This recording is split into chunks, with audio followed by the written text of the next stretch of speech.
Overtime. Sponsored by Wendy's. They got you for breakfast, lunch, dinner, and everything in between. High school sports, we've got it covered. Overtime starts now. Hello and welcome to Overtime, our weekly look at high school sports in the Stateline. I'm Scott Leber. And I'm David Greenberg. Once again, we have 30 minutes full of high school sports coverage for you.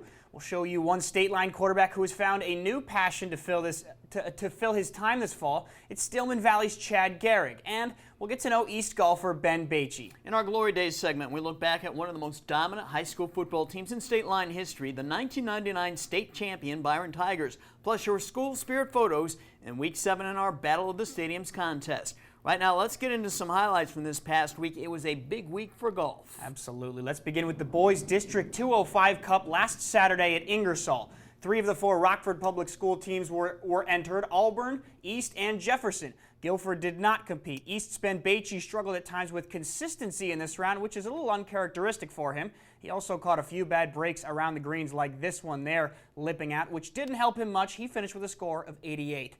Jefferson's Vincent Vereb just edged out Beachy by 1 stroke, shooting an 87. Vereb played really well thanks to hitting quality shots out of some exceptionally tough lies. Auburn's Alex Ferry had the best round of the day of the threesome. He's got a silky smooth swing with the driver in his hand, and it helped him get in good positions around the course all morning. Ferry finished with a tourney best 80. The District 205 Cup goes to East. The E-Rabs totaled 342 strokes. Auburn was 10 strokes back at 352, and Jefferson took third. The Nick 10 Girls Championship was on the line earlier today at Timber Point. All the teams were there for the conference tournament. Harlem's Brighton Young did not have her best day. She just couldn't get into a rhythm until the last few holes, making it tough to overcome. She finished with a round of 81. Rockford's Kayla Silin had an excellent round on the back 9. She made some tremendous shots, like this one here from just under 100 yards, putting this chip to within a couple feet for a birdie try. Later, she would finish this one for par at the par 5 15th. She tied for second place with a round of 75. Boylan's Ella Greenberg was simply sensational. She said she struggled a tad in the beginning of her round, but consecutive birdies on holes 7, 8, and 9 helped her finish 1 under through the front 9. This one here was on the par 4 12th from long range, and above the hole, it just rattles around and out. Her round of 72 was the best of the day. Greenberg was the medalist. Afterwards, she discussed the emotions that came with accomplishing her goal of being the individual conference champion. Well, that was my goal ever since I tied for first last year, to come back and win it this year. And it's really relieving because I came in today not knowing what was going to happen, because obviously there's really great players like Kayla and Brighton and even my sister that could have came up and beat me. Boylan did not only have the individual champion, the Lady Titans also won the team championship. Rockford Co-op finished second, 2 strokes back. Belvedere finished third, and Harlem fourth. The Big Northern Girls Golf Tournament was held Wednesday at Timber Point. Winnebago won the championship by 16 strokes over second place Rock Falls. Ellie Wasson of Rock Falls was the medalist with an 88. The Big Northern Boys Tournament was Thursday at Timber Point. Byron won that by 2 strokes over Rockford Christian. Stillman Valley and Mendota were next. Rockford Christian's Josh Beard was the medalist with a 78. At the NUIC Boys Golf Tournament, Dakota won the championship. Eastland Milledgeville took second, followed by East Dubuque and Aquin. Nick Panoski of Dakota was the medalist. Let's check out some cross-country action from last Saturday at Jefferson, a tri-meet between Jefferson, Boylan, and Belvedere North. In the boys' race, it was a tight pack early, but at the end of the 3-mile run, Belvedere North Jr. Nick Lenzen had this race well in hand. He took first place with a time of 16 minutes 52 seconds. 22 seconds behind him in second place was his teammate Caden McNulty. Alex Valerio of Boylan finished in third. Belvedere North placed 4 runners in the top 5 to beat out Boylan for the team championship. In the girls' race at Jefferson, Boylan's Rachel Hilby and Belvedere North's Sydney Elder staged quite a battle for the lead through the first 2 miles, but Elder pulled away over the final mile. She took first place. Elder's been beaten only once this season. Hilby took second place to lead Boylan to the team championship. The Titans placed 7 runners in the top 11. Here's Elder on her strong run and being pushed by Hilby. Oh, it was really nice to have her. She definitely made the first half of the race go by so much better. I mean, it's more what I'm used to being more in the middle of the pack, so leading races sometimes has been tough, but she made it a lot better, and we definitely helped each other. Let's head to Auburn now for some tennis. Auburn hosted Harlem Thursday at #1 singles. It's Boleyn Niebenhoven for Auburn. For Harlem, Oriana Genie. Genie had her work cut out, as does any player who faces Niebenhoven. Niebenhoven finished second in the state last year. We'll pick it up here. Niebenhoven serving the return, and Niebenhoven places it right where she wants it for the point. Now Genie on the serve in the far court. And Niebenhoven with some spin on the return again picks up the point. Niebenhoven won the match 6-love, 6-love. Auburn beat Harlem by a team score of 5-0. Coming up next, we'll check out some of your school spirit photos. Plus, Stillman Valley quarterback Chad Gehrig is great on the football field. We'll see how he rates on the golf course. And later in our Glory Days segment, we go back to a Byron team that smashed all sorts of records on its way to a perfect season. You're watching Overtime. Welcome back. It's time to check out some more high school spirit photos. Moments in time from the good old days, which might have been years ago or simply last year. We begin with this photo from last season. That's Hononegah receiver Isaiah Zolaki hauling in a touchdown pass from Peyton Mather against Boylan. What a grab. Durant-Pecatonica fans know this guy. That's DuPec head coach Tyler Hoffman with his game face on, coaching his guys up last football season. Check out this photo. That's an East ERAB player from a couple of years back displaying a gaudy ERAB necklace. You've got to like that. Mine, it's just a little bit smaller. Just a little bit. Our final photo is Illinois' all-time leading rusher. That's Lutheran's James Robinson back in 2015. He now, of course, does his thing with the Jacksonville Jaguars. We want to see your school spirit photos. They can be from the past year or decades ago. They can be from any sport or simply you dressed up as a fan in your high school hoodie or with your face painted. Email those to sports@fox39.com. That's sports@fox39.com. And be sure to include your name and a brief description of the photo. There are obviously no high school football players that are happy about the season not being played out this fall, but there is an upside. Yeah, some of those football players have had an opportunity to participate in other sports. Stillman Valley senior Chad Gehrig is one of them. Gehrig is best known as Stillman Valley's quarterback, the guy who helped the Cardinals capture a share of the Big Northern Conference championship last year, the guy who passed for 14 touchdowns and rushed for 6 more, the guy who scored the game-winning touchdown on a bootleg run in the huge game at Byron last season. Now the helmet and pads are off, and he has a driver in hand. Gehrig joined Stillman's golf team this year. My buddy Timmy Markham was a big influence on whether to come out or not. Markham is Stillman's #1 golfer. I asked him in previous years if he would give up football to play golf, but obviously he doesn't want to do that. So this year is the perfect year to finally get him out here and play a little more. He had texted me throughout the summer and emailed me, and we were both excited about the possibility. I think he had a pretty good idea what it was going to be about because I actually coached his sister years ago. She was on our first girls' state team. So I think he was kind of familiar with what to expect. Gehrig's best 9-hole score has been a 43. He's typically anywhere from Stillman Valley's #3 golfer to its #6 golfer.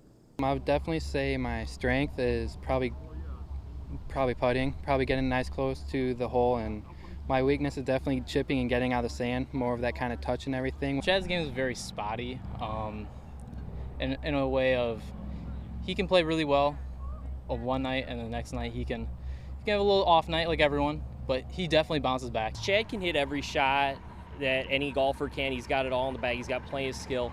The thing that he's been dealing with is he's got a really fast learning curve. There couldn't be 2 more different sports than football and golf. One involves lots of contact, the other no contact. One involves 11 men on the field working together. The other is all about the individual. One involves big crowds and lots of noise. The other is very quiet with next to no spectators. But both sports are very challenging. I would say that they're both very difficult in separate ways. Football, like I said, you can have your team help there, pick you up. You have the crowd, you have the momentum, you have everyone. Whereas golf, it's literally by yourself. It's all mental, and it's very difficult in that way. If you have one bad shot, you can't hand it off to your fullback or something, kind of get your composure. You got to walk back up and you got to hit it again. And there's no really hiding anything. His personality is very much a perfectionist. He's one who, when practice is over, he's staying to go to the range with us for a little extra work, or Coach and I were with him in the bunkers earlier in the year because that was something that takes a little more practice. And he hadn't hit a whole lot of bunker shots, so he kept us out there. We were with him for probably an hour after practice. How much do you miss playing football right now? Do you miss it as much as you thought you would? I miss it even more because right now, if you look out, you just kind of have feeling like I'd probably be at football practice right now, and just kind of just even the smells and everything. Like, it's a Friday night, you kind of just get all that going, and you just don't have that right now, and everything's just kind of flat without it. So when football season rolls around next spring, just remember that guy playing quarterback for Stillman Valley is actually a golfer. Coming up in a bit, it's week 7 in our Battle of the Stadiums competition. And next we look back at a dominating Byron Tigers football team in our Glory Days segment. Byron High School has been blessed with some great football players over the years, like Adam Dock, Troy Drake, and Tyler Ellsbury, and some great football teams. We witnessed 2 state runner-up teams at Byron just the last 2 years. But the best collection of talent at one time and the best team took the field in 1999, the year the Tigers won the school's only state championship. We focused on that team in this week's segment of Glory Days. Now, the Tigers were 13-0, and they took on 13-0 St. Joseph Ogden in the 3A championship game. The Tigers came into that game averaging 48.6 points per game. Sean Considine had rushed for more than 1,300 yards. Fullback Mark Cotter had rushed for more than 1,200 yards. Matt Mayline gave them another dynamic weapon at flanker, and the quarterback was current Byron head coach Jeff Boyer. The Tigers were coached then by Everett Stein, who was celebrating his 60th birthday the very day of that championship game. The Tigers proved that their gaudy stats were legit. They dominated. Cotter used his power to score 4 touchdowns and set a state championship game record by scoring 29 points. He also led the Tigers in tackles at linebacker. Considine consistently got around the edge with his speed and quickness to rush for 189 yards and a touchdown. He also had a sack on defense from a safety position. And Boyer connected with Mayline for a 21-yard touchdown pass in the second quarter. The Tigers led 27-0 at halftime. They led 41-0 at the end of the third quarter, leading to a running clock.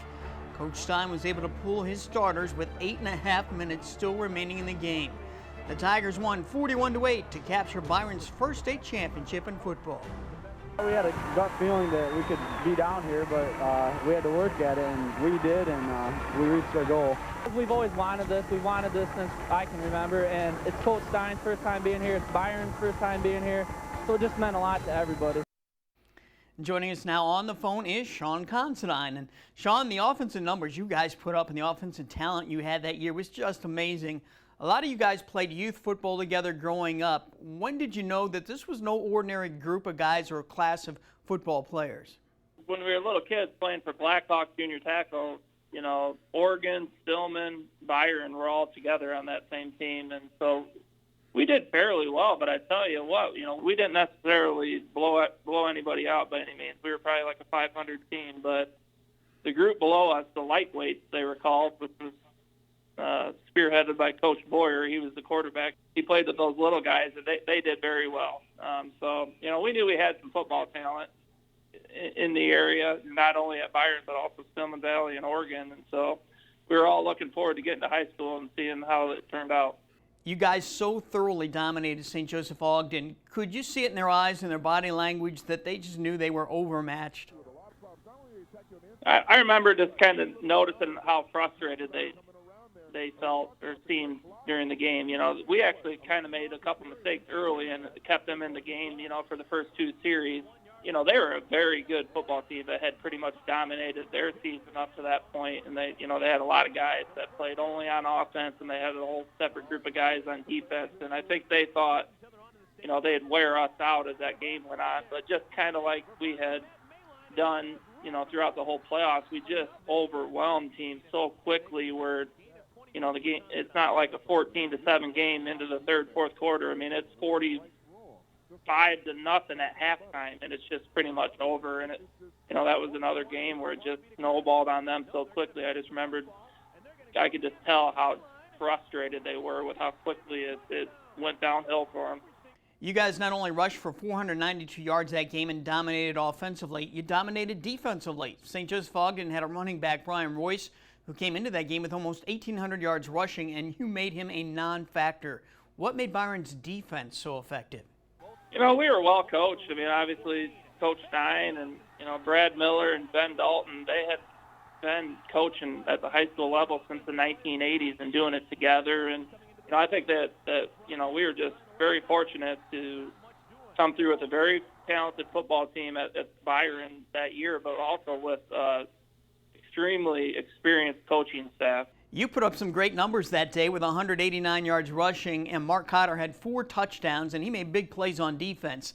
I think Cotter gets overshadowed a little bit because of your college and NFL accomplishments and by Jeff Boyer because he was the quarterback and now he's the head coach of Byron. But tell me about Cotter, the impact player that he was. Oh, he meant a ton. And, if you ever talk to any of our former teammates or friends, that played on that team, Mark was definitely not overlooked by us. Our junior year, we elected him as the team MVP. I mean, he's just such a fierce competitor, whether it was at fullback or middle linebacker, just an incredible high school football player. Not only his talents, but also his competitive drive. Coach Stein had coached a lot of great Byron football teams up to that point, but he had never won a championship until that year.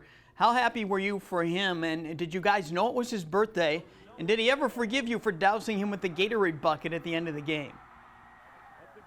Yeah, we knew it was Coach Stein's birthday that day, and, that made it extra special. And, it didn't put any pressure on us as players, but, it was a real shame that Coach Stein at that point in his career had not already won a state championship. Some of the teams that he had coached in the early 90s and mid-90s were good enough to win state titles. They just had some heartbreaking losses to some great teams. Coach Stein, just a tremendous leader.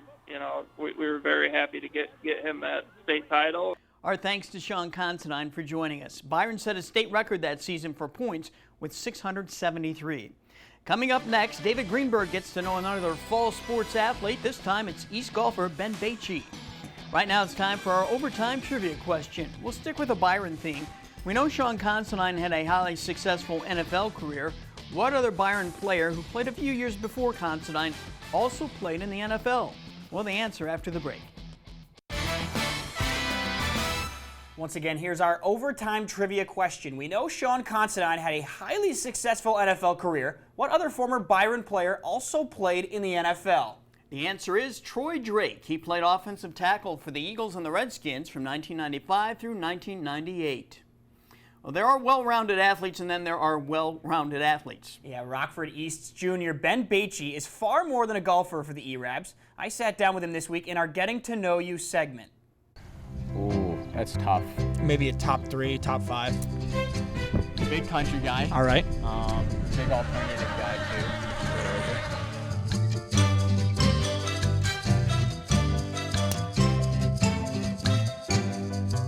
A lot of the top guys like Justin Thomas and Brooks Koepka, I really like to look at. I'm a big fan of Gary Woodland's swing. Okay. I like Gary. You a former U.S. Open champ. Yeah, that's right. I think he has the prettiest swing on tour. You think so? Yeah, awesome. In my opinion. I want to go into law enforcement. Okay. What in particular? The FBI okay, in particular. FBI. So then I'll ask you this. Yeah. So what are some of your favorite TV shows? Because you say Criminal Behavior. I watched Criminal Minds. Criminal Minds is the best. Awesome show, right? Yeah. Who's your favorite character? Derek Morgan. Derek for sure. Morgan no is the question. man. I love that. That's really awesome. Okay.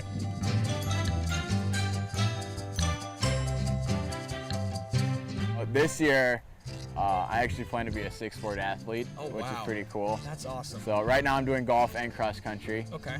And then I do swimming, track, bass fishing, which counts as a sport. That's cool. That's right. And then because of the schedule this year, I think I'm going to go out for football, just for some fun. Right. So you can get those. You can get all those in. That's really cool.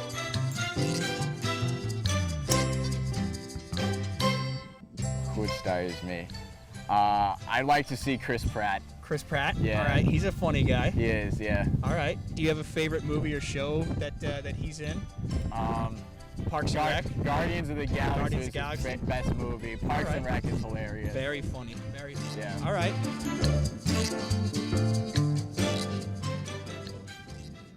And no question, Ben is a very busy young man. Yeah, what though? Can't he squeeze in wrestling and tennis too? I know, right? Ben, I think you're slacking a little bit. Seriously. Well, it's that time when we pit our local stadiums against each other in our quest to discover your favorite Stateline stadiums. It's our Battle of the Stadiums contest. Last week, North Boone edged Byron, taking 52% of the votes, and DeKalb beat rival Sycamore, capturing 64% of the votes. Now let's meet this week's contestants.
Vote for your favorites now or anytime this coming week by going to our website, mystateline.com. Look for the Battle of the Stadiums tab or image.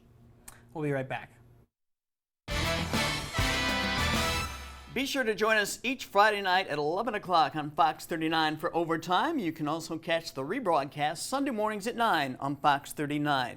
And how about a preview next week? David, what do you have cooking for next week? I got the Harlem competitive cheer team as they deal with COVID. Okay, so we're working out right now, getting ready for their season. And for you Akron fans and Glory Days, we're going to feature the 2005 state champion Bulldogs. Well, that does it for this show. Overtime. Sponsored by Wendy's. They got you for breakfast, lunch, dinner, and everything in between.